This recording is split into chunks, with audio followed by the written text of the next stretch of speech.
number 10, Ghost of Stowe Lake. San Francisco's Golden Gate Park is home to one of the city's most famous ghosts. Stowe Lake is said to be haunted by the spirit of a woman who, after attempting to save her child, who fell in the water, drowned in the lake. Legend says that this woman, referred to as the White Lady, wanders the edges of Stowe Lake as she searches for her child. She can even be summoned by visitors. It's said that the most active area surrounding the lake is near the Pioneer Woman and Children's statue. Ghost seekers can summon the woman by calling out, White Lady, I have your baby," 3 times. If she believes you, the woman will appear before you and will ask for her baby back. The legend bewars both skeptics and believers from doing this, because if you tell her you have her baby, the woman will haunt you for the rest of your life. If you tell the woman you don't have her baby after summoning her, legend says she will drag you into Stowe Lake and you will suffer the same fate she did in the lake. Now at number 9, the Dark Watchers. This legend takes place in the Santa Lucia Mountains, which run from Avila Beach to Monterey. The Dark Watchers are said to be giant phantoms that resemble humans and lurk inside the mountain. Legend goes that the Dark Watchers can only be seen at midnight, as they stand at the mountain's tops. They've only been claimed to be seen staring out into the wide space below the mountains, before completely vanishing into thin air. Coming in at number 8, Monster of Elizabeth Lake. Elizabeth Lake in California is said to have an evil presence below the water's surface. Elizabeth Lake is just outside Lancaster in LA. It's said to have been created by the devil himself to keep his hellish pets. The urban legend says that the passageway to hell can be found if you swim deep into the lake. The first sighting of the monster of Elizabeth Lake dates back to 1880. The monster is said to have the neck of a giraffe, head of a bulldog, bat wings, estimated to be about 50 feet long, and smells of decay. Sightings of the monster of Elizabeth Lake continue to be reported and strike fear in the locals. Here at number 7, the hauntings of Turnbull Canyon. In the Puente Hills Preserve near Witter Turnbull Canyon is a popular hiking site in the preserve.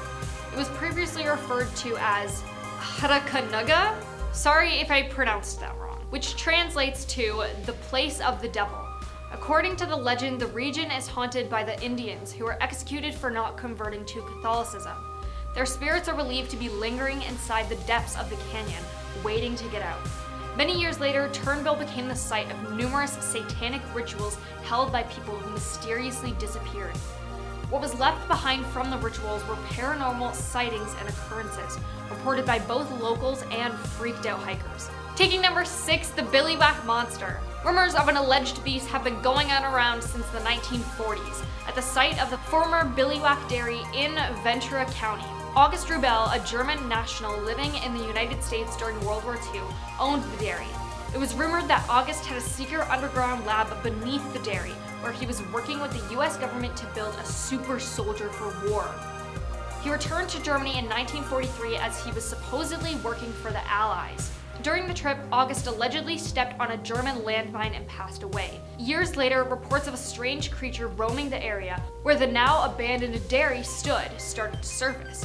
Many of these reports came from local high school students who told police that a large humanoid with goat-like horns and sharp claws was hurling rocks at their car. Halfway at number 5, Alcatraz Demon. San Francisco's Alcatraz Island has plenty of ghosts and disturbing rumors about its former inmates, one of which is the Alcatraz Demon. The story is that a prisoner was ranting about a demon in his cell. The guards ignored his cries, knowing that many of the prisoners were mentally ill and prone to seeing things. The next morning, the prisoner was found strangled in his cell, with no evidence or means that someone else had been in or out of the cell. There were also a lot of other ghost stories surrounding Alcatraz. Here at number 4, the Hollywood sign spirit. This is probably one of the most infamous urban legends in California. The Hollywood sign is said to be haunted by the early 1900s actress Peg Entwistle. When a possible career-ending review was published about one of her films, Peg climbed to the top of the sign's H and jumped off of it. She is said to haunt the sign and the surrounding area. The legend continues to state that she will appear to people hiking to the off-limits part of the sign where she had taken her life. Instead of the sweet Hollywood actress, what appears to these unfortunate people is a woman with a skeletal face and deep hollowed-out eyes. If those hikers are alone, she is said to somehow influence them to share her same fate. Now at number 3, Ghost Hills. Basic laws of gravity state that what goes up must come down. While in California, there are spots that are rumored to defy this basic truth. If you park at the base of a hill in a specified location and release your parking brake, your car will roll uphill. These spots are hard to find but are often accompanied by a legend as its explanation. A school bus broke down and the kids jumped out to push it up the hill, but lost control and the bus ran over them, taking their lives. Now they push cars up hills as ghosts. Here at number 2, Zodiac Killer. The Zodiac Killer is a serial killer who operated in Northern California in late 1960s. The Zodiac Killer took the lives of 5 known victims in the San Francisco Bay Area between December 1968 and October 1969, operating in rural, urban, and suburban settings. 2 of his attempted victims fortunately did survive. The Zodiac himself, however, claimed to have taken the lives of 37 victims, and he has been linked to several other cold cases, some in Southern California or outside the state. The Zodiac made the name for himself in a series of taunting letters and cards that he mailed to regional newspapers, threatening execution sprees and bombings if they were not printed. Some of the letters included cryptograms or ciphers, in which the Zodiac claimed that he was collecting his victims as slaves for the afterlife. Of the 4 ciphers he produced, 2 remain unsolved, and only 1 was cracked in 2020. The Zodiac stopped written communications around 1974. The unusual nature of this case led to the international interest that has sustained throughout the years. The case also still remains open in the city of Vallejo, as well as in Napa County and Solano County. The California Department of Justice has maintained an open case file on the Zodiac since 1969. Although in late 2021, a team of specialists who investigate cold cases say they identified the Zodiac Killer as Gary Francis Post, who passed away in 2018. The team's years of digging uncovered new forensic evidence and photos from his darkroom. One image features a scar on the forehead of Gary's that matches a scar on the sketch of the Zodiac. It's insane that he stopped communication in 1974 and passed away in 2018, but they only identified him last year. Coming in at number 1, the Charman. The Charman's origin story is quite gruesome. A father and son were both caught in a house fire and horribly burnt in 1948. After the fire, the son became so mentally unstable that he executed his father. When the police found the son, he was so unrecognizably burnt, they didn't realize he was alive. So he ran away before they were able to arrest him for what he did to his father. The story goes that ever since then, the Charman can be spotted wandering the woods surrounding Ojai, occasionally approaching tents of innocent campers or pretending to be a hitchhiker and then attempting to attack them. Starting off this countdown at number 10, the Stanley Hotel. One of the most famous haunts of Colorado is the Stanley Hotel. The Stanley, which served as the basis for Stephen King's The Shining, is more than a century old and is home to countless ghost sightings and unexplainable events. Multiple witnesses have seen a face peering out of the window of room 407 when it was unoccupied. One witness staying in the room reported that a light kept turning off and on. Allegedly, the guests acknowledged the ghost, assured him that they'd only be staying 2 days, and asked him to keep the light on. The spirit left the light alone after that, but proceeded to spend the rest of the night noisily playing around with the elevator just outside the door. Rooms 217, 401, and 418 have unusually high reports of paranormal activity. Cleaning crews tell of strange noises and seeing impressions on the bed when the rooms are empty. Guests in room 418 report that the sounds of children playing in the hall, but when those reports came in, there were no children checked into the hotel. Number 9, the Black Forest Haunting. In the early 1990s, Steve Lee moved his family into a log cabin home in the Black Forest region of northern Colorado. They rented it for a year before purchasing it, but once the land was theirs, things started getting weird. Initially, lights and electronic devices kept turning off and on, and eerie noises sometimes filled the air. This was followed by a strange odor that wafted through the cabin that burned the family's throats and eyes. Thinking these happenings were the work of pranksters, the Lee family installed motion detectors and cameras. However, the motion detectors would go off when nothing seemed to be happening on the cameras. Steve Lee added more cameras capturing more unexplainable phenomenon like orbs, beams of light, and sometimes ghostly forms with faces. The Lees could no longer pretend the cameras were the problem, and they contacted the show Sightings to document what became one of the most famous hauntings in America. The Sightings crew experienced and captured quite a bit of phenomena themselves. Cameras were knocked off tripods, one of their producers experienced an attempted possession, and a medium working with them determined there were multiple spirits in the house and a rift in space and time on the property. Number 8, the Vampire's Grave. European lore is rich in tales of vampires, yet one of those creatures may have found themselves in a small town in Colorado. Theodore Glava was a Transylvanian immigrant who moved to Colorado and became a coal miner. Legend says that the man was tall and pale with a dark coat and long fingernails. In 1918, he passed away of the flu and was buried in the local cemetery, where some say they have seen his figure lurking at night. Some say that the tree guarding Glava's grave grew from the stake that was hammered into his heart post-mortem. Number 7. Butch Cassidy's lost gold. Butch Cassidy was one of the most infamous outlaws in Wild West history, and his life allegedly ended in a shootout in 1908, but it said he left behind mementos of his acclaimed career. According to the rumors, Cassidy reportedly stashed thousands of dollars worth of gold in a hideout in an unassuming Irish canyon. If this is true, the gold may still be there to this day. Should you ever visit the Irish Canyon, keep a careful eye out and you may be the one to discover Cassidy's hidden treasure. Number 6. Route 666. The infamous Route 666, nicknamed the Devil's Highway, runs through Colorado. It was renumbered as Route 491 in 2003 in hopes of dispelling the fear surrounding the demonic numbers. However, changing the numbers didn't take away the unexplainable phenomena that occurred, and is still occurring on this cursed road. When it was still known as Route 666, this stretch of highway had an unusually high accident rate. People driving along the Devil's Highway have reported creepy incidences, such as a black Phantom sedan that follows dangerously close no matter how high the speed. Many have pulled over only to realize that there's no car behind them. There are also tales of a pack of hellhounds that terrorize innocent travelers. The beasts somehow manage to keep up with the vehicle regardless of how fast or recklessly the driver maneuvers the car. Many believe these hellhounds are responsible for shredding tires and causing terrible wrecks. Some have even claimed that the beasts are capable of jumping into the windows and mauling people. Halfway, number 5, the Riverdale Road. Riverdale Road runs through Thornton and is lined with creepy cottonwood trees,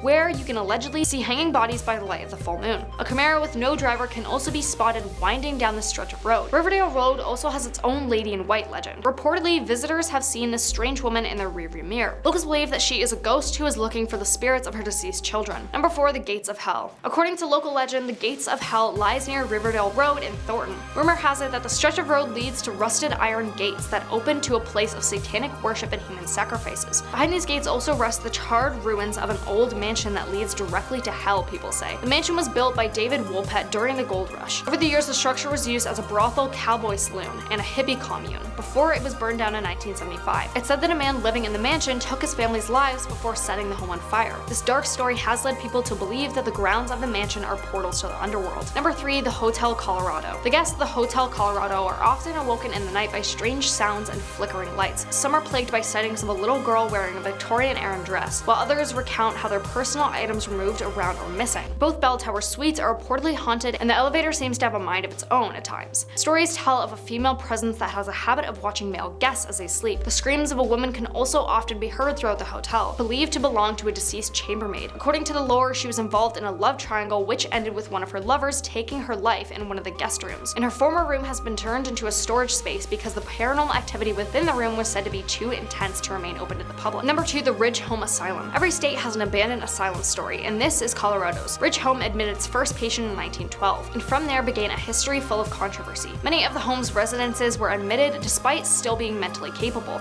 but over time their mental states declined due to their confinement. Rumors that patients were unnecessarily medicated arose, and over time parts of the building closed due to unsafe living conditions. Finally, in 1992, the doors of Ridge Home Asylum closed for good, but that doesn't change the fact that the legend that some patients were mistreated there and passed away still remains to haunt people who try to explore the abandoned building. Now coming in at number 1, Hatchet Lady of Red Rocks. Red Rocks is a staple of Colorado and is a big deal for people who live there. But what if I told you it's home to some eerie and paranormal tales? Would you still want to see your favorite band play there, even when there's something lurking in the shadows watching your every move? Yeah, probably not. One of the more popular and well-known legends surrounding Red Rocks is that of the Hatchet Lady. She wasn't always known as the Hatchet Lady though. In fact, many stories say that this woman, old Mrs. Johnson, would pull a coat over her head and carry around a hatchet in order to ward off her daughter's suitors. Apparently, she wasn't a fan of young love. She of course has tales that make her into a headless ghost, that scare off couples who are getting a little too intimate in the shadows. Other myths believe that this Hatchet Lady was a homeless woman who lived in the area, like in a nearby cave in the 1950s, and instead of going after young lovers,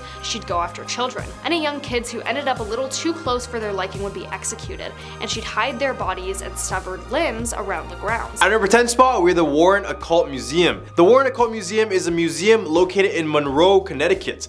It was founded by paranormal investigators Ed and Lorraine Warren. You know, the ones from Conjuring? Yeah. It was dedicated for preserving and displaying artifacts related to the supernatural and the occult. As we see in the films, this place has objects ranging from cursed witch voodoo to innocent looking toys with murderous histories. Rightfully so, the Warren Occult Museum is known for its association with its own hauntings. For example, at many different times, the guests and even the Warrens believed that it was haunted by the ghost of the objects it contained, no matter how much preparation was made to prevent it from happening. Other visitors claim that the museum is actually haunted by the ghost of Ed Warren himself. The legend says that the ghost of Ed Warren can be seen in the museum and that his presence can be felt by those who enter. Other notable objects in this museum include Annabelle the doll, the Devil Made Me Do It dinosaur toy. At a number 9 spot, we have the Witch of Wooster Square. The Witch of Wooster Square is a ghostly figure that is said to haunt the streets of New Haven. The legend of the Witch of Wooster Square is thought to have originated in the early 1800s when New Haven was a bustling city and Wooster Square was a popular gathering place. At the time, the square was home to many shops, taverns, and other small businesses. However, this was still a time when the witch hysteria was ongoing, so it didn't take long until all the townsfolk accused one lady of being a full-fledged witch. The lady was said to be a very beautiful but also a very mysterious and reclusive person, which just gave more reason to believe that she was hiding something and therefore a witch at the time. Over time, people started to fear her as locals claimed the lady would cast spells and curses on those who crossed her. The legend of the Witch of Wooster Square grew, and people began to claim that they had seen the ghostly figure of a woman on the streets of the square. Some claimed to have seen her floating through the air, but regardless, visitors claim to feel a different type of energy when they're here at this place. At our number 8 spot, we have the Green Lady. The Green Lady is a popular story in Connecticut. According to the legend, the Green Lady was a woman who lived in a mansion in the woods outside of a small town in Connecticut. She was known for her beauty and her love of nature, and she would often be seen walking through the woods wearing a long flowing green dress. However, one day, the Green Lady disappeared without a trace. It is said that her ghost now haunts these woods, still wearing her green dress and looking for her lost love. Some people claim to have seen her standing amongst the trees with a sad and wistful expression on her face. Others have reported hearing her mournful cries in the night. Despite the creepy nature of this story, many people are drawn to the legend of the Green Lady and continue to search for her ghost in the woods of Connecticut. Whether you believe in ghosts or not, the story of this is a chilling reminder of the mysteries that lurk in the depths of the forest. At a number 7 spot, we have the New London Ledge Lighthouse. The New London Ledge Lighthouse is a historic lighthouse located in New London, Connecticut. It was situated on a small island at the entrance to the harbor and has been in operation since 1909. There are several scary stories associated with this lighthouse. One of the most famous is the story of a former lighthouse keeper named Captain Richard Phillips. According to the legend, Captain Phillips was a gruff and stern man who was not well liked by the other lighthouse keepers. One night, while he was on duty at the lighthouse, Captain Phillips had a heart attack and passed away. Since his death, many people have reported seeing his ghost still at the lighthouse. Some say that he is seen walking the halls, still carrying out his duties as the lighthouse keeper. Others have reported hearing strange noises and seeing strange lights coming from the lighthouse at night. Despite his ghost, the New London Ledge Lighthouse will always remain a popular tourist attraction and a beloved symbol of New England's maritime history. At our number 6 spot, with the White Lady of Union Cemetery. The White Lady is a ghostly woman who is sent to haunt the Union Cemetery in Easton. According to the legend, the White Lady was a young woman who was tragically killed in a car accident near this cemetery. Ever since, her ghost is said to still be here, appearing as a white-clad figure floating among the graves. Many people have reported seeing the White Lady at this cemetery, and that her ghost is said to be particularly active on foggy nights. Some say that if you see this White Lady, it means someone you know will pass away soon. So best keep your eyes closed if you come here. Others claim that she is a benevolent spirit who brings good luck to those who see her.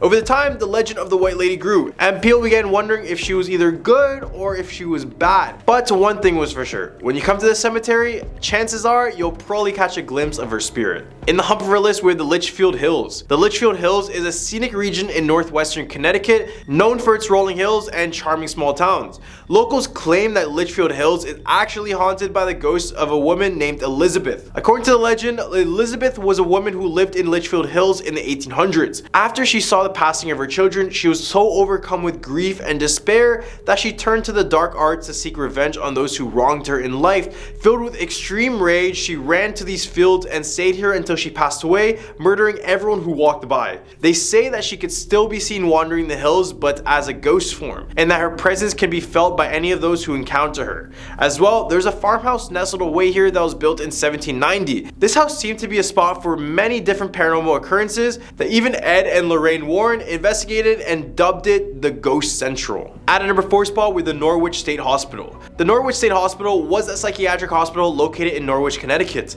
It was in operation from 1904 to 1996, known for its overcrowding, inadequate staffing, and poor conditions, which included reports of physical and SA of patients. During its time of being active, workers and patients claimed to see the ghosts from inside of these walls, and to this day, people believe these spirits are still here. They are said to be the spirits of the patients who passed away here after being left untreated and not taken care of. They also say sections of the hospital are haunted by the ghost of a nurse who was murdered there by a former patient. As mentioned, the hospital has closed down and many of the buildings were demolished, but the site still holds a reputation for being haunted and is still considered a popular location for ghost hunters, at least around the ruined grounds. Number 3, Devil's Footsteps. The Devil's Footsteps are a mysterious set of footprints that appear and disappear without any explanation in the woods of Danbury.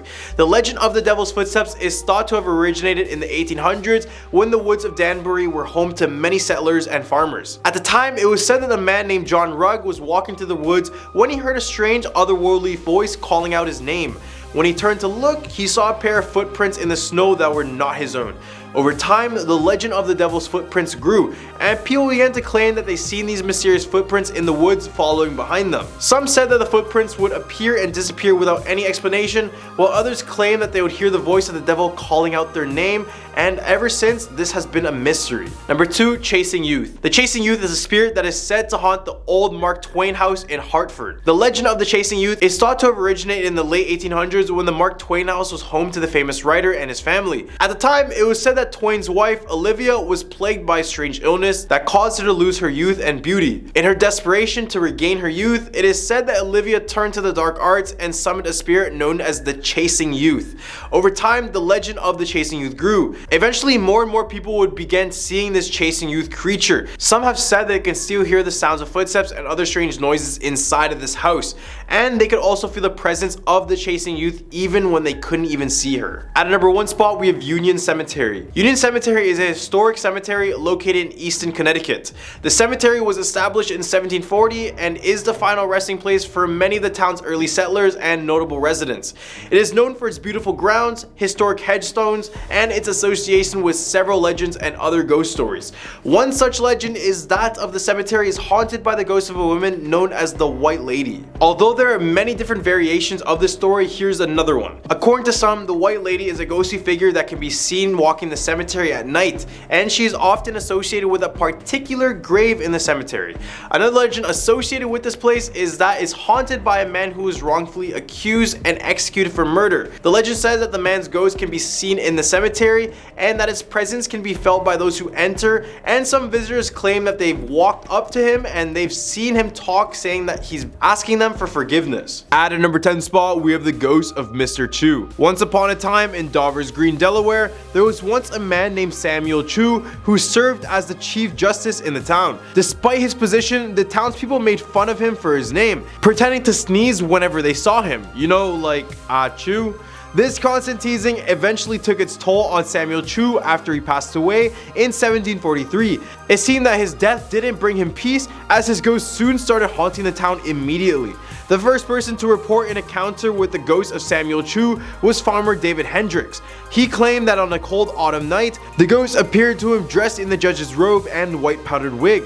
As the farmer was on his way to the tavern, the ghost chased after him, causing him to run home in terror. The story of the ghost quickly spread throughout the town, and soon after, residents reported sightings of this apparition as well. Over time, people in Dover became afraid to leave their homes after dark, and the once thriving taverns in the town started to empty out. The tavern owners became worried about their livelihood, and so one of them, Mistress Van Loon, called the town meeting to discuss a solution. She suggested that the ghost could be laid to rest by giving him a proper burial. The town agreed, and Samuel Chu's ghost was given a grand funeral in an ornate grave. Although the ghost was said to be satisfied with his new resting place, there was still tales of him roaming the streets and tormenting those who made fun of his name by sneezing when they hear it. Number 9. Fort Delaware. Fort Delaware, located on Pea Patch Island in the Delaware River, is a piece of American history that has been preserved to this day. The fort was first built in 1859 with the purpose of protecting the ports of Willingham and Philadelphia during the Spanish-American War.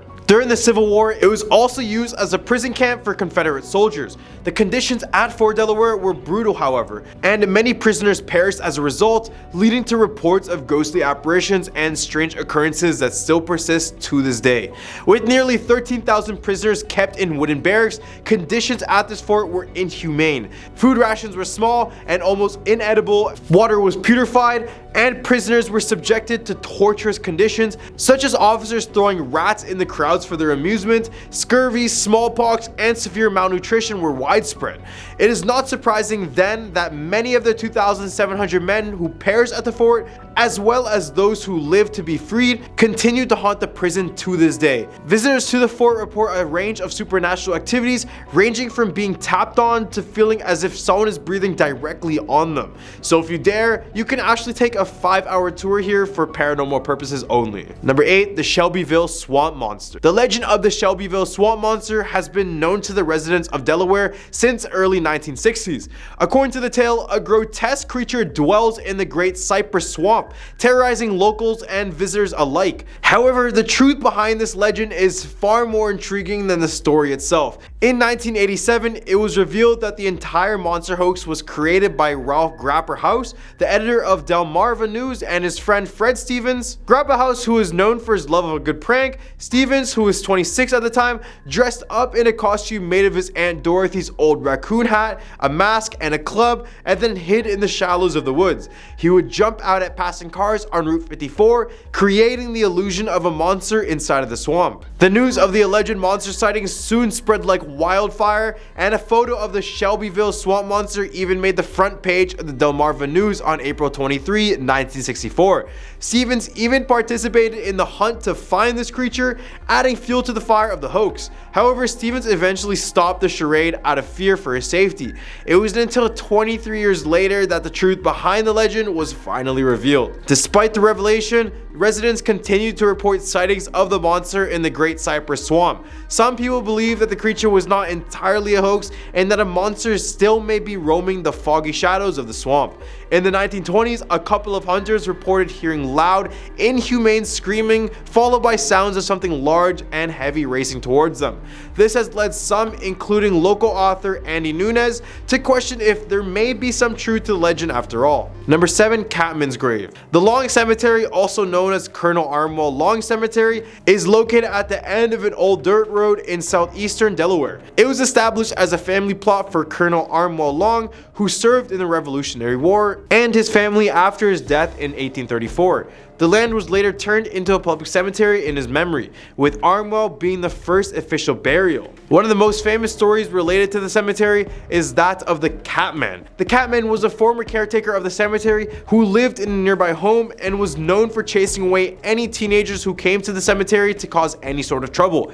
After his death, the Catman was buried in an above-ground tomb in the cemetery. But even in death, he continued to watch over the cemetery and was still said to take care for it. However, the tomb was torn down in 1994 due to vandalism, and the Catman was given a regular in-ground burial. People who saw the tomb before it was torn down reported seeing strange scratches on the inside that were said to resemble those of a cat's claws. It is believed that if someone knocks on the wall of the cemetery 3 times, they will summon the Catman, who will cause a visitor's car to fail, making it difficult for them to leave. Despite no longer being the caretaker of the cemetery, the Catman is still said to have no patience for anyone messing around in his cemetery. Number 6. The Old Maggie's Bridge. Located on Woodland Church Road in Seaford or Woodland, Delaware, it is known for being one of the most haunted roads in the state. This is what it looks like in the daytime.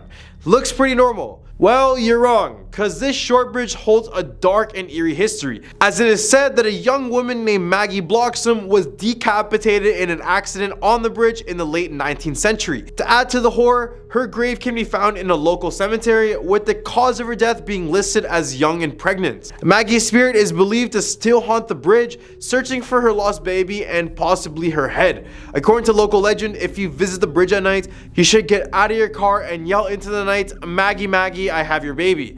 People have reported seeing figures moving about the woods on either side of the bridge, and photographs often come back with orbs dancing in the dark, and it is said that the best time to visit the bridge is during a full moon, when Maggie can be seen in all of her ghostly glory. There are multiple accounts of cars acting strangely on the bridge, with engines failing to start, gears shifting out of place, or the car moving on its own after the engine has been turned off. These experiences has led regular paranormal investigations at the site, and many locals swear that Maggie's ghost is still very active and can be seen on the right nights. In the hump of our list, we have the Pukwudgie. The Pukwudgie is a mythical creature from Wampanoag folklore, originating from Delaware and Prince Edward Island. According to the legend, the Pukwudgies are a human-like creature that can appear and disappear at will, and they also have the ability to shapeshift, use magic, launch poison arrows, and create fire. They are known to cause trouble for those who annoy them and are considered to be hostile to humans. Native American folklore suggests that the Pukwudgies were once friendly to humans, but then turned against them out of jealousy towards the cultural heroes Michelle and Granny Squanit. Ever since, the Pukwudgies are said to have kidnapped, attacked, and blinded their victims, and now are labeled as dangerous creatures. They are known to have caused mischief and torment to the Native American community, and are said to have killed Maushop's 5 sons, while some variations suggest that they may have killed Maushop himself. Whether or not you think they are good or not, they are definitely a creature best to avoid. Number 4, the Zeewenhendiao mermaid. In the early 17th century, Dutch settlers attempted to establish a settlement named Zeewenhendiao in what is now Delaware, USA. Although the colony was short-lived and destroyed after a single year, it is now remembered as the first European settlement in the area. To commemorate the 300th anniversary of its founding, the Zeewenhendiao Museum was created, showcasing the history of southeastern Delaware. And this thing, yeah, I don't know about that. This is a supposed mummified mermaid that was given to the prominent Martin family by a sea captain and eventually lent to this museum. The mermaid, however, is not the beautiful mythical creature that one might expect. Instead, it has a simian face with large rigid eye sockets and a wide toothy mouth. Its hands are clawed like a reptile, and its torso is covered in bony ridges. The creature is small, less than a foot in length, and its skin and scales are ashy gray black. But in reality, not to burst anyone's bubbles, the mermaid is a clever taxidermy specimen that bears a closer resemblance to a Fiji mermaid made classic by P.T. Barnum. This tradition of taxidermied monsters can be traced back to the Misemono, a type of carnival in Old Edo, which is modern-day Tokyo, where mummified mermaids and other supernatural creatures were displayed as carnival attractions. These creatures were believed to bring good luck and fortune to attendees, and were often constructed from the bodies of fish and small monkeys dressed with paper mache, wood, and lacquer. Over time, these fake mermaids, or ningyo, made their way overseas and became popular curiosities for sailors from America and Europe, where the folklore behind the creature was lost, leaving a blank canvas for new mythologies to be written. Number 3, the Addie C Inn. The Addie C Inn in Bethany Beach, Delaware is a charming Victorian-style bed and breakfast that was built by the Addie family in 1902. This historic establishment is also known for being one of the most haunted places in the state of Delaware. One of the most famous hauntings at the Addie C Inn is that of a copper bathtub in room 1 that vibrates mysteriously. Guests have reported experiencing the tub shaking violently, and the story of the shaking tub has become one of the most well-known tales associated with the inn. There are also reports of eerie organ music heard coming from room 6, despite no organ being present in the room. Guests have reported the ghostly apparition of someone running through the hallways at night, accompanied by the smells of perfume and the sounds of mysterious music. Room 11 is believed to be haunted by Paul Delaney, a former handyman who worked for the Addie family, while Curtis Addie's ghost is said to roam the roof of the inn, restless after falling to his death from the roof many years prior. Number 2, the Governor's Mansion. The governor's mansion, also known as Woodburn, is a grand and historic building in Dover, Delaware. This stately abode was constructed in the late 1700s by Charles Hilliard III and has served as the official residence of Delaware's governors for many years. But there's more to the story of Woodburn than just its impressive exterior. For generations, people have whispered about the ghostly happenings that seem to occur within its walls. The first recorded instance of paranormal activity dates back to just 25 years after the house was built, when Charles Hilliard III passed away. According to the legend, the owners of the mansion at the time invited a Methodist preacher to stay with them. During a morning prayer session, the preacher requested they wait for the other guest who was staying in the guest house. The couple claimed that there was no one else visiting, but the preacher went on to describe his ghostly roommates in vivid detail, matching Charles Hilliard III's appearance exactly. Since then, many have reported strange and unusual occurrences within the mansion's walls. Some say that the ghost of Charles Hilliard himself still roams inside of this building, and that if you leave a glass of wine on the stairs for him, you'll find it drained by the morning. Other ghostly sightings included the screams of a slave who was caught and killed near the mansion's porch while running from slave hunters, and the ghostly figure of a young girl dressed in a gingham dress and bonnet carrying a candle and roaming the grounds. Whether you're a paranormal enthusiast or simply a lover of all things historical, the governor's mansion is definitely worth a visit. Number 1. The Dead President's Hub. The Dead President's Hub and Restaurant in Willingham, Delaware is a popular gathering spot with a rich and spooky history. The pub is located in a historical part of the city and is known for its presidential memorabilia and paranormal activity. Despite being in business only since the late 1990s, the two-story space has a long and varied history, having served as a private residency and several other businesses, including bars over the years. Visitors of the pub claim to feel a dark and heavy presence, with strange occurrences such as glass rattling on their own and rooms becoming extremely cold all of a sudden. Late at night, employees have reported hearing childlike giggles and witnessing dishes flying across the room.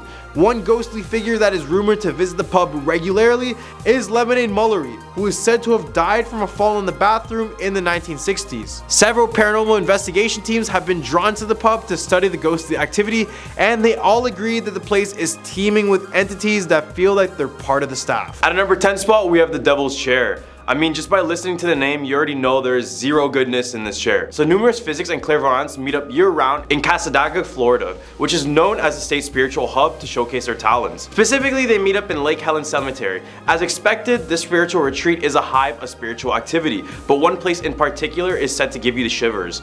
The Devil's Chair of Cassadaga is a big brick chair, and it's so-called haunted because many locals think that if you sit in it late at night when no one is present, the devil will come and visit you. The chair is said to be the way for the devil to communicate with you, but the odd thing is that the devil actually enjoys a cold one, you know, a beer. It's said that if you leave an open beer on this chair, it will be empty in the morning. So just to be sure, make sure you don't take a little rest in the cemetery, because it could be a terrifying experience. Now at number 9, the Florida skunk ape, also known as the swamp cabbage man. The stink ape has been said to inhabit Florida, North Carolina, and Arkansas. The stories date back to the 60s and 70s, during the time of the Bigfoot mania, when the ape-like creature running on 2 legs was spotted in South Florida.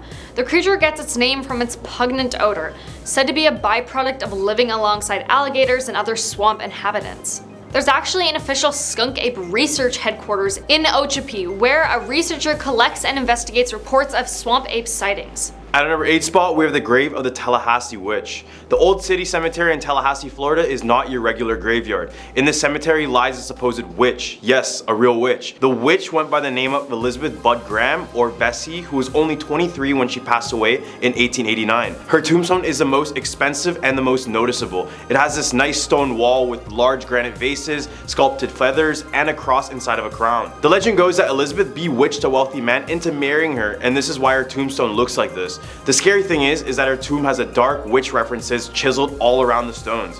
A lot of the writing is written in unique poem-like fashion, but some witch references she made was doubly dead, which means that a witch can only be dead once and killed twice. Others who visit the tombstone report feelings of unease, and they often report strange individuals leaving items at the tomb. To this day, it's said that the fellow witches often visit the grave to leave gifts for Bessie. Now at Now at number 7, Spook Hill. In Lake Wales, there's a gravity hill that freaks out those traveling through by car. Stop your car in the right place on Spook Hill, put it in neutral, and watch as your vehicle rolls up the hill. On North Wales Drive, a sign says this: many years ago, an Indian village on Lake Wales was plagued by raids of a huge gator. The chief, a great warrior, killed the gator in a battle that created a small lake. The chief was buried on the north side. Pioneer mail riders first discovered their horses laboring downhill, thus naming it Spook Hill.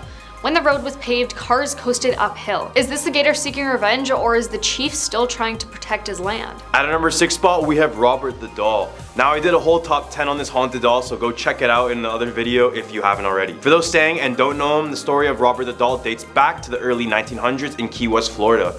A young boy named Eugene was given this doll and he named him Robert. Everything was good until the doll started to act super strange one night. On this night, Eugene woke up and looked at his bedside, and scary enough, the doll was facing and staring right into his eyes. Eugene's mother heard the boy scream, but as she was running to the room, she heard furniture banging all across the room. When she finally got into the room, it was completely wrangled up with Robert the Doll sitting on the edge of the bed. They then decided to lock Robert into the attic, but at night they would hear Robert's footsteps above them. Then when Eugene passed away, Robert the Doll claimed the life of a 10-year-old girl, and the girl's parents reported that the daughter would complain about hearing the doll at night and seeing it walk. Halfway at number 5, Death Bridge. The Sunshine Skyway Bridge was a modern beauty when it opened in 1954.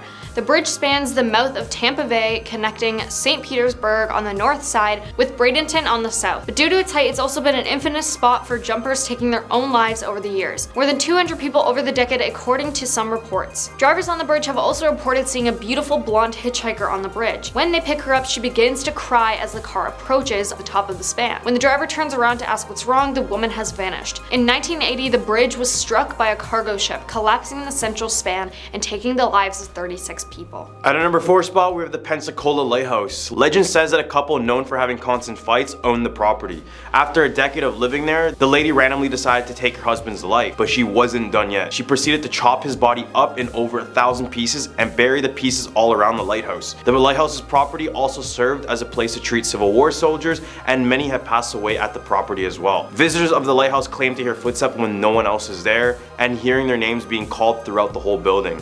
Now the site is being controlled by the United States Coast Guard, and they even allowed ghost hunters to investigate the area in an episode. Season 5, episode 5, if you guys are wondering. Now at number 3, Sunland Hospital. Have you ever heard of Sunland Hospital in Orlando? It served as a tuberculosis hospital and later evolved into a training center for children with special needs. The facility closed after allegations of abuse and neglect and health code violations. The main patient building was turned into a park, and reports claim that ghostly patients still hang around. Park visitors reported hearing children's laughter when no children were around, and strange lights. Some also claim swings and other playground equipment moved by themselves. Apparently, after being torn down in 1999, all of that remains of the Sunland facility is the old administration building. There was a Sunland Hospital in Tallahassee too, but the location closed in the 80s after reports of experiments and an apparent lawsuit filed claiming abuse occurred at the hospital. The state of Florida then closed all Sunland facilities in 1983. 2 spot, we have the Bloody Bucket Bridge. Yeah, sounds really nice. During the time of the Civil War, an African-American couple moved and settled in Wauchula, Florida. The woman worked as a midwife and she was pretty content with her situation. As time passed by, the wife started to act unstable, and it was all due to the memory of her own child being stripped from her life during the Civil War. Haunted by the event, she took it on her own to suffocate babies as they were being born, and what's worse is that she told the parents it was a stillbirth. Then it said that she would take the remains of the baby to her husband, who would help grind them up and place them in a bucket. Later, she would take these buckets to the bridge and dump them into the water, hence the Bloody Bucket Bridge. People claim that if you visit the bridge on a full moon night, the water will appear red in color, looking like the blood of the baby she took. Now taking our number 1 spot, Devil's Tree. Inside Port St. Lucie's Oak Hammock Park sits an old oak tree that locals say is evil, or more accurately, that something evil occurred there and it still haunts the land. In 1971, before the park was established, Gerard Schaefer, an ex-deputy for the Broward County Sheriff's Office, assaulted and took the lives of 2 19-year-old girls, Paulette Goodenough and Barbara Ann Wilcox, then buried them beneath an old oak tree. He was then arrested for homicide and stabbed till he passed away in prison in 1995. The girls had been missing since January 8th, 1973, but their bodies weren't discovered until 1977, when 2 fishermen noticed bones protruding from the ground. Local legends and ghost stories about the area include claims of blood-curdling screams erupting from the surrounding woods, ghostly apparitions, and camera malfunctions near the devil's tree. Police have responded to numerous calls claiming devil worshippers in hooded robes were performing rituals there. In 1993, the local pastor conducted an exorcism and put up a cross at the site. Numerous efforts to cut the tree down failed when chainsaws malfunctioned or axes broke.